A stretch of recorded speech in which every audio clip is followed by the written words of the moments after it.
Un roi, chapitre 19. Akab rapporta à Jézabel tout ce qu'avait fait Élie et comment il avait tué par l'épée tous les prophètes. Jézabel envoya un messager à Élie pour lui dire que les dieux me traitent dans toute leur rigueur, si demain, à cette heure, je ne fais de ta vie ce que tu as fait de la vie de chacun d'eux. Élie, voyant cela, se leva et s'en alla pour sauver sa vie. Il arriva à Beer-Shéba, qui appartient à Juda, et il y laissa son serviteur. Pour lui, il alla dans le désert où, après une journée de marche, il s'assit sous un genêt et demanda la mort, en disant : « C'est assez. Maintenant, Éternel, prends mon âme, car je ne suis pas meilleur que mes pères. » Il se coucha et s'endormit sous un genêt. Et voici, un ange le toucha et lui dit : « Lève-toi, mange. » Il regarda, et il y avait à son chevet un gâteau cuit sur des pierres chauffées et une cruche d'eau. Il mangea et but, puis se recoucha. L'ange de l'Éternel vint une seconde fois, le toucha, et dit : « Lève-toi, mange, car le chemin est trop long pour toi. » Il se leva, mangea et but, et avec la force que lui donna cette nourriture, il marcha 40 jours et 40 nuits jusqu'à la montagne de Dieu, à Horeb. Et là, il entra dans la caverne, et il y passa la nuit. Et voici, la parole de l'Éternel lui fut adressée, en ces mots : « Que fais-tu ici, Élie ? » Il répondit : « J'ai déployé mon zèle pour l'Éternel, le Dieu des armées, car les enfants d'Israël ont abandonné ton alliance, ils ont renversé tes autels, et ils ont tué par l'épée tes prophètes.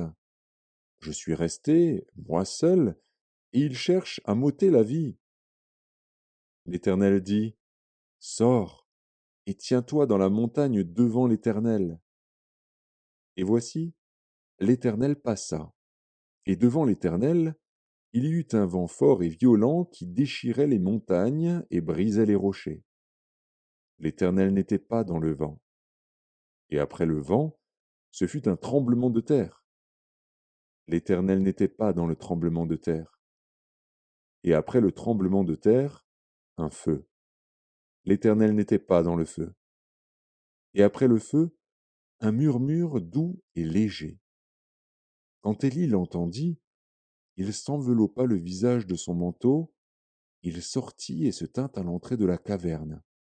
Et voici, une voix lui fit entendre ces paroles : « Que fais-tu ici, Élie ? » Il répondit : « J'ai déployé mon zèle pour l'Éternel, le Dieu des armées, car les enfants d'Israël ont abandonné ton alliance, ils ont renversé tes autels, et ils ont tué par l'épée tes prophètes.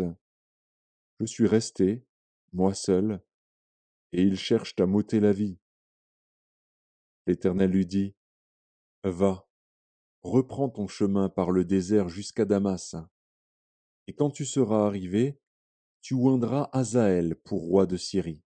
Tu oindras aussi Jéhu, fils de Nimshi, pour roi d'Israël.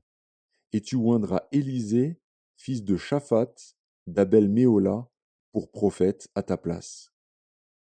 Et il arrivera que celui qui échappera à l'épée de Hazaël, Jéhu le fera mourir. Et celui qui échappera à l'épée de Jéhu, Élisée le fera mourir. Mais je laisserai en Israël 7000 hommes, tous ceux qui n'ont point fléchi les genoux devant Baal et dont la bouche ne l'a point baisé. » Élie partit de là, et il trouva Élisée, fils de Shaphat, qui labourait. Il y avait devant lui 12 paires de bœufs, et il était avec la 12e. Élie s'approcha de lui, et il jeta sur lui son manteau. Élisée, quittant ses bœufs, courut après Élie, et dit : « Laisse-moi embrasser mon père et ma mère, et je te suivrai. » Élie lui répondit : « Va, et reviens, car pense à ce que je t'ai fait. » Après s'être éloigné d'Élie, il revint prendre une paire de bœufs, qu'il offrit en sacrifice. Avec l'attelage des bœufs, il fit cuire leur chair et la donna à manger au peuple. Puis il se leva, suivit Élie et fut à son service.